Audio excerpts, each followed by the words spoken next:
Start more US based ఈ learning platform. మీరు కూడా స్లాట్ బుక్ చేసుకోవాలంటే ఈ నెంబర్కి కాల్ చేయండి. నమస్తే, welcome to Suman TV Warangal. గత కొద్ది రోజుల క్రితం వరంగల్లో ఒక దుర్ఘటన జరిగిందని ఆ కథనాన్ని మేము ముందుంచాము. అయితే 4వ తరగతి చదువుతున్న కీర్తన అనే పసిపాప మీద పీటీ సార్ అమానుషంగా ప్రవర్తించాడు అని ఒక న్యూస్ అయితే వచ్చింది. మీ ముందుకు దాన్ని ఉంచాము. అయితే తల్లిదండ్రులు ఎలా చెప్పారు అనేది కూడా వాళ్ళ మాటల్లోనే మీకు చూపించాము. ఆ పాప గాయాల్ని కూడా మేము ముందుంచాము. దానికి ఎలాంటి రెస్పాన్స్ వచ్చిందంటే లక్షల్లో మంది కామెంట్స్ చేశారు, వేల మంది షేర్లు చేశారని చెప్పాలి. చాలా చాలా హ్యూజ్ రెస్పాన్స్ వచ్చింది. అసలు పాపకి ఏమైంది, ఇప్పుడు ఎలా ఉంది, ఆ పీటీ సార్కి పనిష్మెంట్ ఇచ్చారా, అసలు ఇప్పుడు మళ్ళీ స్కూల్ రన్ అవుతుందా, ఇలాంటి సందేహాలు చాలా ఉన్నాయి మీకు కూడా. అయితే ఈ ప్రయత్నంగా మేము ఎక్కడికి వచ్చామంటే పాప వాళ్ళ ఇంటికి వచ్చామండి. మళ్ళీ మీకు తల్లిదండ్రులతో మాట్లాడిస్తాము ఏం జరిగింది, దీనికి మరి సొల్యూషన్ వాళ్ళకు దొరికిందా లేదా, సుమన్ టీవీ అప్రోచ్ అయిందా వీళ్ళకు లేదా అనేది మీకు వాళ్ళ మాటల్లోనే వినిపించడానికి ఈరోజు ఇక్కడికి వచ్చాము. మనం వాళ్ళని కలుద్దాము, అసలు పాప ఎలా ఉందనేది కూడా చూద్దాం రండి. ప్రస్తుతం మనం పాప తల్లిదండ్రుల దగ్గర ఉన్నామండి. సార్ నమస్తే అండి. నమస్కారం మేడం. ఎలా ఉందండి ఇప్పుడు పాపకి, ఎలా ఉంది, కోలుకుంటుందా? పాప కొద్ది కోలుకుంటుంది, గాయాలు కూడా కాస్తంత మానుతున్నాయి, కానీ మానసికంగా కాస్తంత ఇబ్బంది పడుతుంది, కొంచెం భయాందోళనకు గురవుతుంది. కొన్ని రోజులు ఇంకా సమయం పట్టచ్చు, దాని మీద సమయం పట్టచ్చు. స్కూల్ యాజమాన్యం కూడా ఎలా వచ్చిందంటే, ఇప్పుడు సుమన్ టీవీ వారు ఎప్పుడైతే మమ్మల్ని అప్రోచ్ అయ్యారో ఇది చాలామందికి తెలిసిపోయింది. మాకు కూడా అనిపించింది, మేము ఓన్లీ 2-3 కాదు, మాతో పాటు లక్షల మంది ఈ దీనిలో పోరాడుతున్నారు అనేది అందరికీ మీడియా ముఖంగా నేను నమస్కారం చేస్తున్నాను. తర్వాత సిఐ మల్లయ్య గారు పాపను చాలా దగ్గర తీసేసుకొని పాపకు అన్ని రకాల ధైర్యం చేసి చెప్పేసి, ఆడవాళ్ళంటే ఎలా ఉండాలి, ఏ రకంగా ఉండాలి, మీ హక్కులు ఏంటి, ఏ విధంగా అనేది సారు ఒక సైకాట్రిస్ట్ డాక్టర్ ఏ విధంగా అయితే ట్రీట్మెంట్ ఇస్తాడో ఆ విధంగా కూర్చోబెట్టి చెప్పి పాపకు చాలా ధైర్యం చెప్పాడు. తర్వాత మీడియా వాళ్ళు వచ్చిన తర్వాత స్కూల్ యాజమాన్యం కూడా మా ఇంటి దగ్గరికి వచ్చింది. వచ్చి వాళ్ళు కూడా స్థితిగతులు అసలు జరిగిన నిజాలు ఏంటనే తెలుసుకొని వాళ్ళు కూడా స్టేషన్కి వెళ్ళి ఒక పిటిషన్ ఇచ్చారు. పిటిషన్ ఇచ్చిన తర్వాత స్టేషన్ నుండి పీటీ నరేష్ సార్ మీద ఎఫ్ఐఆర్ అయింది. కేసు అనేది రన్ అవుతుంది. అయితే ఫస్ట్ మీకు స్కూల్ యాజమాన్యం అయితే స్పందించలేదని మీరు చెప్పారు. అయితే మేము వచ్చినప్పుడు కూడా అక్కడ ఎవరు లేరు, తర్వాత మీకు పీటీ సార్ని కూడా అరెస్ట్ చేశారు అని అయితే మేము విన్నాము. అప్పుడు సీఏ గారితో మాట్లాడినప్పుడు మేము ఇన్వెస్టిగేషన్ చేస్తున్నాము అని అన్నారు. ఇప్పుడైతే కంట్రోల్లోకి తీసుకున్నారు కదండి? ఇప్పుడు కంట్రోల్లో తీసుకున్నారు. తన మీద ఎఫ్ఐఆర్ అయింది. తనను లీగల్గా ఎటువంటి చర్యలు చేయాలో అటువంటి చర్యలకు రంగం సిద్ధమైపోయింది. మాకు పోలీస్ ద్వారా కూడా పూర్తి న్యాయము దొరికినట్టే మేము అనిపిస్తున్నాము.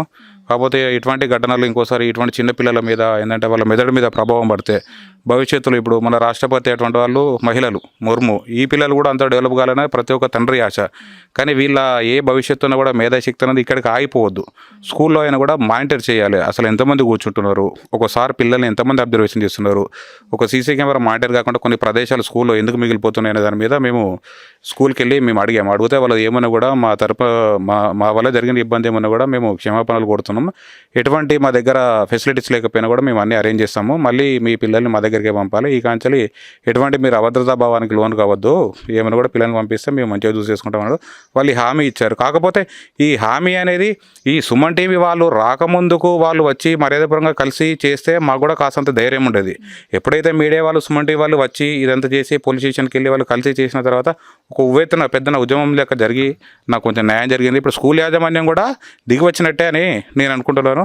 నా పాపకు జరిగినట్టు ఇంకోసారి ఎవరికి జరగకుండా మీకు ఇంకా విద్యార్థి సంఘాలు, స్థానికులు, రాజకీయ నాయకులు, మినిస్టర్ల వల్ల మన కొండ సురేఖ మేడం వాళ్ళ పాప ఇందులో కేసులో వచ్చేసింది. మేడంకి ఎలా తెలిసిందో మాకు కూడా తెలియదు. నాకు తెలిసి మీ మీడియా ద్వారానే తెలియచ్చు.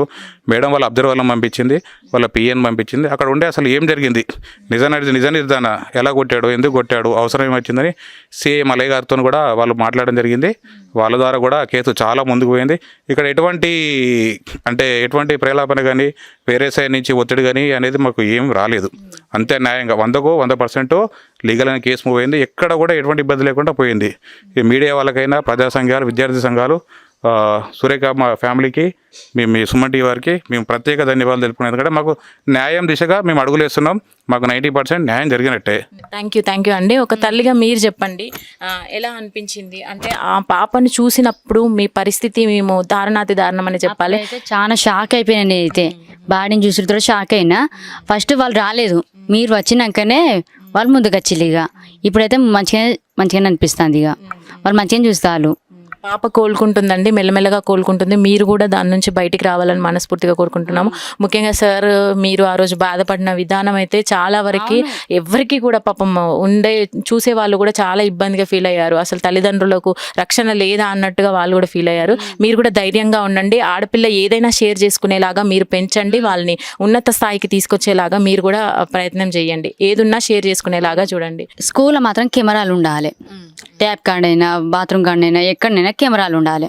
కెమెరాలు ఏం కాడికైతే తీసుకెళ్ళొద్దు పిల్లలని. పాపతో మాట్లాడే ప్రయత్నం చేద్దామండి, ఒకసారి పిలుస్తారు. హాయ్ కీర్తన, హాయ్. ఎలా ఉన్నావు ఇప్పుడు? ఇప్పుడు ఓకే. ఓకే, దెబ్బలన్నీ మానాయా? ఆ, నొప్పులు ఏమైనా ఉన్నాయా? కొంచెం ఉంది. డాక్టర్ దగ్గరికి వెళ్ళావు కదా? ఆ, ఓకే, ఏమన్నారు మరి డాక్టర్స్ ఏమన్నారు? నార్మల్గా ఉందన్నాడు. ఆ, నీకు ఒకటి చెప్పనా, నువ్వు అట్లా షేర్ చేసుకోవడం వల్ల నిన్ను అందరూ మెచ్చుకుంటున్నారు. అంటే నువ్వు ధైర్యంగా ముందుకొచ్చి నువ్వు చెప్పావు ఏం జరిగింది అనేది. అందుకనే అందరూ నిన్ను అప్రిషియేట్ చేస్తున్నారు తెలుసా. ఆ, కాబట్టి నువ్వు అలా అంతే స్ట్రాంగ్ ఉండాలి. నువ్వు చదువుకోవడం కూడా అంతే స్ట్రాంగ్గా చదువుకోవాలి. మంచి పేరు తేవాలి మీ మమ్మీ డాడీకి. ఓకే. ఓకేనా? ఏది నీకు అన్యాయం అనిపించినా దాన్ని ఎదురించాలి ఇట్లాగే. ఓకే. అవునా? ముందుకు వస్తావా అట్లాగే? ఇప్పుడు ఏమైనా భయం ఉందా? ఆహా, భయం. స్కూల్ అంటే భయం ఉందా? ఆహా, ఏం లేదా? వెళ్తావా స్కూల్కి మరి? వెళ్తా. ఇప్పుడే కాదు, కొంచెం కోలుకొని తర్వాత నీ దెబ్బలన్నీ మానిన తర్వాత రెస్ట్ తీసుకొని వెళ్ళు. ఓకే. తొందర ఏం లేదు. Okay okay. ఓకే, ధైర్యంగా ఉంటావు కదా? ఆ, చూసారు కదా, కీర్తన చాలా బాగుంది. మెడికల్కి సంబంధించిన ట్రీట్మెంట్స్ అయితే కొన్ని తీసుకుంటుంది. ముఖ్యంగా ఈ కేసులో చెప్పాలంటే యాజమాన్యం ముందుకొచ్చి స్కూల్ యాజమాన్యము వాళ్ళ తరపున తప్పు జరిగిందని అయితే తెలుసుకున్నారు. వాళ్ళ తరపున కూడా మెడికల్కి సంబంధించిన ఏమున్నా వాళ్ళే చూసుకుంటున్నారు ఇప్పుడు పాపకి. అయితే పీటీ సార్ని కూడా వాళ్ళ పిటిషన్ ద్వారా అరెస్ట్ చేయడం జరిగింది. ఇప్పుడు ఆయన మీద కూడా కొన్ని కేసులు అయితే నడుస్తున్నాయి. అది ప్రాపర్గా ఇన్వెస్టిగేషన్ చేసి వాళ్ళు ముందుకు తీసుకెళ్తారని చెప్పేసి అయితే పోలీసులు చెప్పారు. ఇప్పుడే మీకు చూపించాను పాపను కూడా. ఫ్యామిలీ కూడా చాలా బాగుందని చెప్పాలి. ముఖ్యంగా ఏంటంటే సుమన్ టీవీ ఎప్పుడైనా కూడా సామాన్య ప్రజలకి చేరువుగానే ఉంటుందండి. మీరు కామెంట్స్లలో కూడా చేశారు, స్కూల్ నేమ్ చెప్పలేదు కానీ వేరే ఏదైనా కూడా కామెంట్స్లలో పెట్టారు. అలా ఏం లేదు. మీరు పూర్తి వీడియో చూస్తున్నట్టయితే మేము అన్నీ కూడా మీ ముందు ఉంచాము. కొన్ని వీడియోస్ బయటగా వచ్చాయి అంతే, వేరే ఏం లేదు. మొత్తానికైతే పాప సేఫ్గా ఉందండి. శిక్ష పడాల్సిన వాళ్ళకి శిక్ష ఖచ్చితంగా పడుతుంది. అది పోలీస్ ప్రొఫార్మా ద్వారా వాళ్ళ రిస్ట్రిక్షన్స్ ఏవైతే ఉంటాయో వాళ్ళు ఫాలో అవ్వుకుంటూ చేస్తూ ఉన్నారు. ప్రస్తుతానికైతే అంతా బాగుందనే చెప్పాలి.